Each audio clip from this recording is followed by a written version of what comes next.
For many people, the first reaction is simple: get it away from the house. It moves fast, appears without warning, and can vanish into cracks in seconds. But why does it keep returning to exactly this part of your home? For house geckos, outdoor lights can become hunting grounds filled with insects. And suddenly, the creature you wanted gone looks less like an intruder. During daylight, other backyard lizards are hunting small invertebrates too.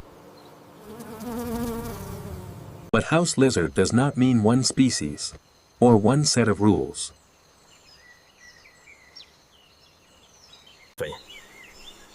What appears around your home depends heavily on where in the world you live. Their unfamiliar eyes and reptilian appearance make one question especially common. Is a small lizard living around the house actually dangerous? Most small backyard lizards would rather escape from you than move toward you. To the lizard, the giant walking nearby is usually the bigger threat. House geckos are documented feeding on moths and cockroaches around lights. Animals may take beetles, flies, spiders, roaches, and many other small invertebrates. On the ground, small skinks search through leaves where tiny prey can hide.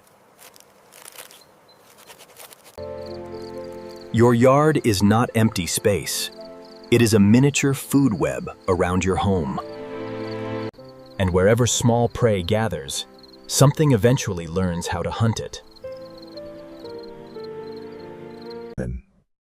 Lizards rely on environmental heat to regulate their body temperature.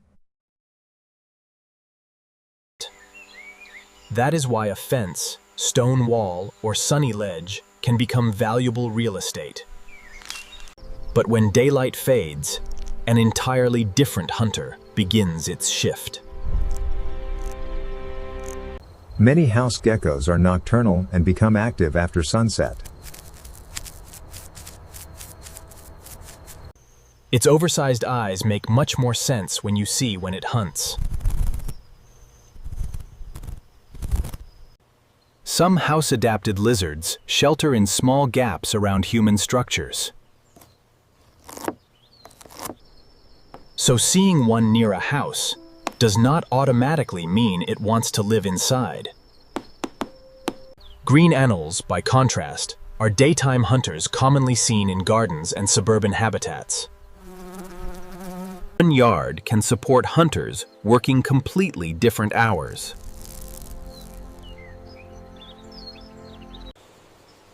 During its resting hours, a hidden crack or protected ledge may be all it needs. Female house geckos can produce small clutches of eggs in protected locations. Other small lizards use soil, leaf litter, or hidden natural spaces for reproduction. Those strange push-ups and colorful throat displays are actually communication. A movement that looks bizarre to us can carry a clear message to another lizard. And moments later, the territorial performer can return straight to hunting. Lizards are predators, but they are also prey for other animals. That means these tiny reptiles occupy the middle of a much larger system. Instance. Here is the first myth. A lizard will somehow eliminate every pest in your yard. Reality is less dramatic.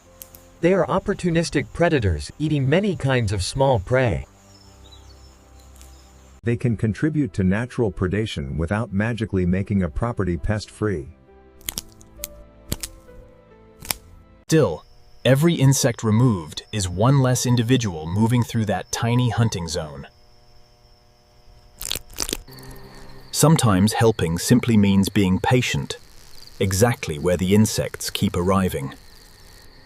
By day, the same basic job can happen among shrubs, fences, and garden beds.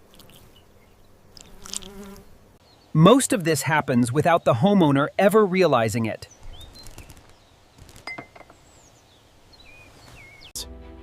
But a lizard is not a replacement for sanitation, exclusion, or proper pest management.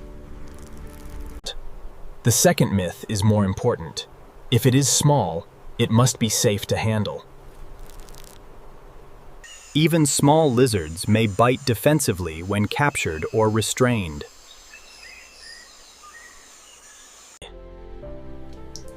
Reptiles can also carry salmonella, even when they appear completely healthy. After reptile contact, washing your hands with soap and running water is sensible. Young children should observe reptiles rather than handle them.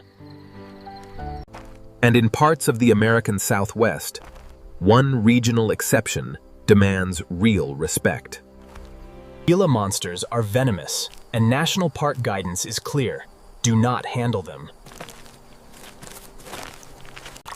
If you cannot identify a lizard, distance is smarter than guessing.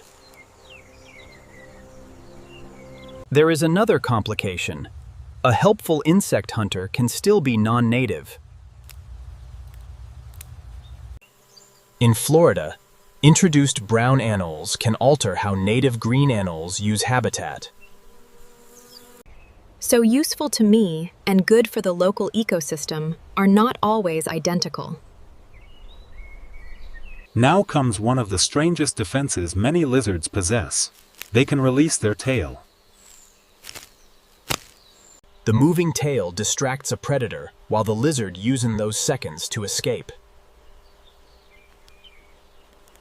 It may regrow, but tail loss costs energy, and the replacement can look different. So the tail grows back is not a good reason to grab a wild lizard. And some house geckos have another surprise. They can make audible squeaks or calls. But perhaps their most impressive trick is happening underneath their feet. Gecko toe pads contain vast numbers of microscopic hair-like structures called setae. Their grip is not ordinary glue or tiny suction cups. Microscopic contact forces let those feet attach and release incredibly quickly. So what should you actually do when one appears around your home? If it is outside, identified and causing no problem, leaving it alone is often simplest. If lizards keep entering, seal gaps around doors, windows, and exterior openings. Reducing the insects attracting them indoors can make the space less inviting too. Avoid glue traps if your goal is humane removal. They can kill trapped geckos.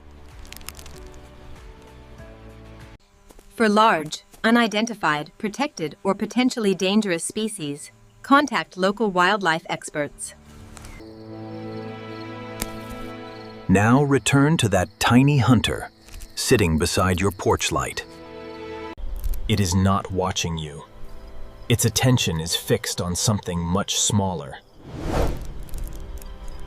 Every pause, head turn, and sudden sprint is part of a hunting strategy. And tonight, one common household insect has just disappeared from the wall. That does not make every lizard harmless, native, or welcome in every situation. But that little lizard on your wall may simply be there for dinner.